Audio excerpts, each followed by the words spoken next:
All right, we back. It's the Come Up Podcast. Y'all know we got something dope for y'all. Every time we pop on here, we was just chopping some crazy game, and we about to go into something. We got Kanye West in it, all that. But before we start, this is me. It's Ashei Khan, Gorilla King, Joe the Boss 313. You know what I'm saying? We here with you. But look, okay, I just want to jump straight in. Now we doing. Joe done talked me into it. We doing Loyalty is Everything. Right. The movie series. It's gonna be Loyalty is Everything 1, Loyalty is Everything 2, Loyalty is Everything 3. It's gonna be movie series, not just like a regular them other series, because they don't be making money. So I just wanted to drop that first. Now when he had a dope ass topic. He say it's females out here that's like they just want to get that one more real nigga and then they gonna have a baby by him and they gonna retire. That's their plan. That's their retirement plan for some women out here right now. Is to have one more baby with that real one and then retire. I mean, my point of saying that is because I feel, once a woman get up in her late 30s, she really just trying to settle down. And so if she mentioned anything about having a baby, you might be the last person in her mind to settle down with. If she already got one or two babies and she mentioned you in her late 30s about having a baby, you might be that it factor in her life, bro. So, You might be that it factor. Now, how should a guy feel about that? Then the it factor? About the one more and retire thing. Well, you gotta be ready to support any endeavors that this older woman is ready to do, because once she have the one more with you and be done, she basically retired. So, if you already got a bag or you looking to get a bag, you better be sure that you're gonna be using this bag to support her, you, the kid, and her other kids too. Now, is that what you want to do with your bag, or is it another way to look at it? Let me think about it. Is it another way to look at that? There could be a lot of ways to look at it. Okay, so if we got if I'm just say I'm the guy and a woman want to have one more and retire. Now, if I got more women like that and we all building something together, that makes sense. Then we can have all the kids together and all the stuff, you know what I'm saying? I mean, if you want to live that lifestyle, like they said, like Mama said, you can have as many as you could afford and pay for and take care of.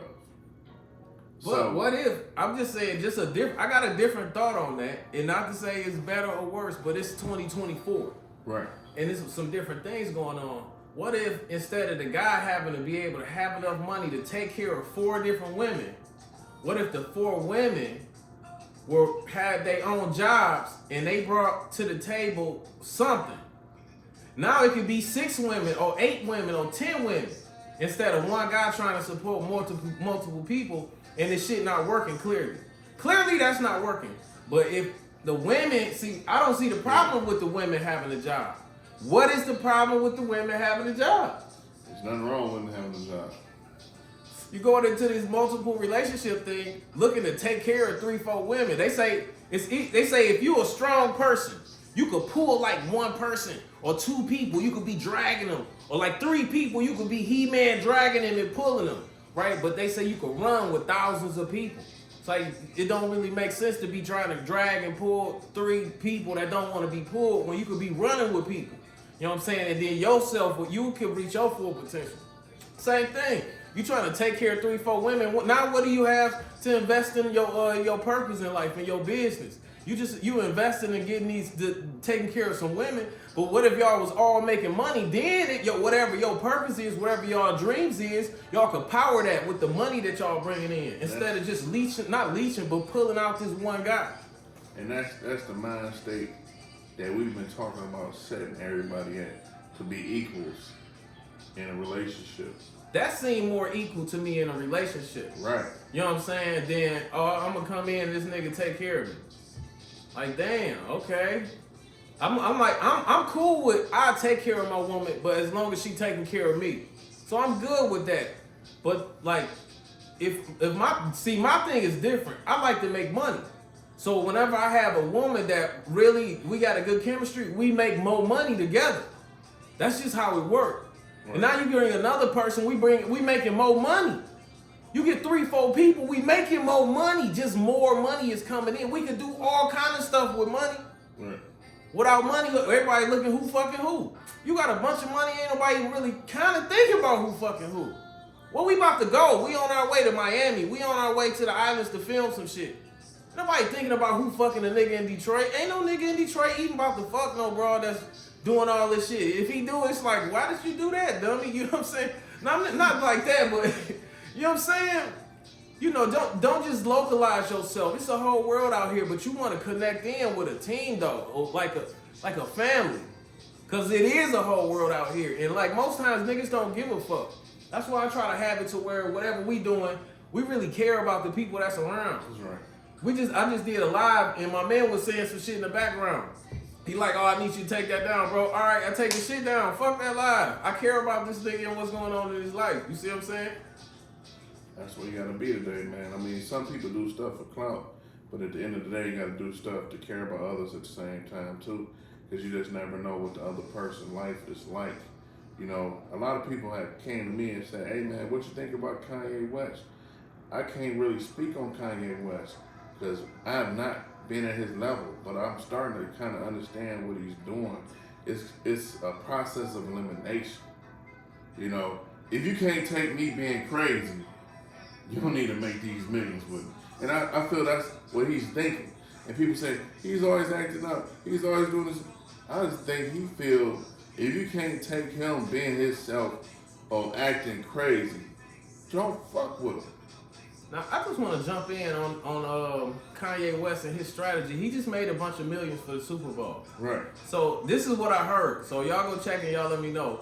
But they said Kanye West, he bought a Super Bowl spot for so many millions of dollars and then sold his clothes at like $20 on sale. He launched his clothes on a sale on the Super Bowl and made so many more millions back. I think he turned 7 into like 20 million. 7 to like 20 million. He put $7 million to buy the advertising spot. They like, why is this nigga buying this spot for $7 million? But then he sold all his clothes for $20 on the spot. So he's like, how's he gonna make his money back selling $20 things? But then he just made, 20 million. You see what I'm saying? Right. And then you turn around and you look and just check. We're gonna go off a little bit. Look at Donald Trump just dropped his shoe. He dropped his shoe on President's Day. Yeah. I'm like, this nigga dropped his shoe on President's Day, man. It got 5 stars. It's got a flag. It's got 5 stars on it. I just wanted to jump in. I got my shoe. Oh man, wow, bro. For loyalty is everything. We got the scenes already with celebrities in it. We just bring all the. If y'all ever been in some footage of mine that didn't come out, it's coming out in this. And these shoes is in it, and we selling these boys. You feel me? We back, boy. Is these the Medusa heads? Yeah, these the new Medusa heads. This on loyalty is everything. Right. These are the new Medusa heads right here. Right. Y'all get to see them on my podcast, Me and Joe podcast. You see? Yeah. I like man. these, man. These look like some. These look like at least about $1,000 shoes, man. So he's saying it look like $1,000 shoes. I'm gonna let y'all in on something, right? Because I'm going to keep it real 100 on the Come Up podcast. I get these from China, man, for like $29. I get them for like $29 a piece. I told somebody I was selling them for $190 or like $97 or $190. She was like, they need to be $397. The female in Toledo was telling me that they need to be $397. Wow. I get them for $29. Can't beat that. I coach y'all niggas on how to do this so y'all can do stuff like this. Y'all want to try to count my pockets, but y'all see me doing this. You know what I'm saying? This ain't the first product I had and been selling. You feel me? But anyway, so we got one more topic. It's some women that are just, we was talking about females getting ran in the train, right? I don't know how we got to that. He said, what? We was talking about how females get ran in the train, right? Me and Joe was talking about that, right? You know what I'm saying? So, and he was like, and I'm saying like they probably done just rushed her in there, you know what I'm saying, in the heat of the moment, and she just, kind of just doing whatever, because she just new and she just doing whatever not to fuck it up. He was like, yeah, you got the ones that don't want to miss the moment. And well, that goes back to saying, of course we speak on. Between us, we talk about other celebrities that get in trouble for stuff, and we was basically saying like, it was one girl that said Oh yeah, we was making up a movie scene. Yeah. So we got some new people in here. Yeah. The certain dude had made her do this situation and forced himself upon her, which, you know, by us being in the game, we know some of these girls do anything to be with this celebrity. So when they claim sexual assault, it's kind of like a double-edged sword. You know, a lot of these girls never drink, never smoke any type of bud, and this stuff happens. So then you say, hold on, were they glorified by this super uber famous person that makes $500,000 a year? Or was it really sexual assault?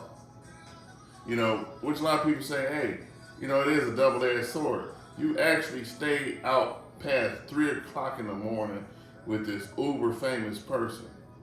And you didn't even drink or smoke any weed, but this person assaulted you.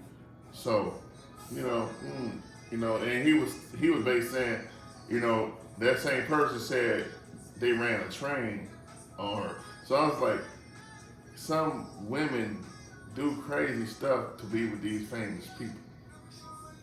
And he was like, you're right, man. He's like, he's been a witness. Because they too. don't want to miss the moment. Right. That's what you said. It's a moment. It's celebrity, the one you like here. You want to have sex with him. These guys kind of look good too. It seemed like a cool ass time. You know what I'm saying? You know, whatever the thoughts of female will be thinking.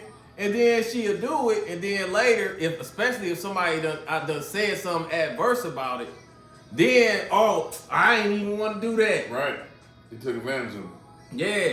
It's like they can throw a card out. Like, nope, I ain't want to do it. Like, what? Like, hell no. You know what I'm saying? You know what I'm saying? But, you know, it's like the law is just right there. You know what I'm saying? The law is right there. You see what I'm saying? Super damn line. Uh-huh. You know, and I had a saying that I used to say a lot, man. Say if it didn't happen on camera, it didn't happen. You know what I'm saying? Because we were shooting reality TV, and I'm trying to capture everything. And somebody, oh, they just was in a fight. Well, how the fuck can I use this fight? I didn't see it. It's not on camera. I'm like, if it didn't happen on camera, it didn't happen. So now they trying to catch every scene. You see what I'm saying? Yeah. They got multiple cameras in multiple rooms and multiple. Especially when you're talking about a reality show. Yeah. So we was doing so I started off doing my first reality show on a budget. So I had just got out of prison, and I had saved up some money from trading gold and shit and saving my money from the store. I met a nigga that was selling one of, I don't even want to say his name, but one of my homies and shit, he used to get like 50 keys from the Mexicans and sell it through Memphis and shit. So that's what he was in there for. But he was like, man, you gotta be frugal and shit. He was like, see how you spreading your toothpaste on the toothbrush? He was like, I just spread it a little bit and shit. You know what I'm saying? He was teaching me how to be frugal. I'm going to the store, spending my whole money every time, you know, at the store. I'm like, you know what? I see what he's saying, because I'm buying shit. I'm eating with other motherfuckers and shit. I'm like, you know what? Let me start cutting back and just using what I need, because then I have more for when I want to do something for myself. You see what I'm saying? So that's where that whole process even come from right there. But anyway, so when I shot my reality TV show, I'm thinking with that same mindset, like, I could shoot all day and shit, but who the fuck can afford to film all day and edit all that footage? It's like, okay, let's get them in a room. Let's give them a scenario that's gonna kind of make something pop off. Right. You know what I'm saying? I'm like, y'all got 3 weeks to throw this party. Y'all got $500 budget, make it happen. I get the one unit, the money and the power, and don't give no instructions on who is who. Mm. You know, it went crazy. It went nuts. But it was made up like that. But then we was able to capture pockets of it. Like, okay, we came together, we shot something. If we didn't have nothing, we kind of, okay, let's try it like this. Do this right here. So we situating it out. But we really did have a party we was throwing. So, you know, we had this stuff we doing, these promo tactics we trying, is they working or not, and what y'all doing. All that was good, but I was able to catch pockets of it. And then I was able to edit it and put it out on a lower budget. You see what I'm saying? So, because I came home, I wasn't like, oh, I gotta wait for a studio to come pick me up.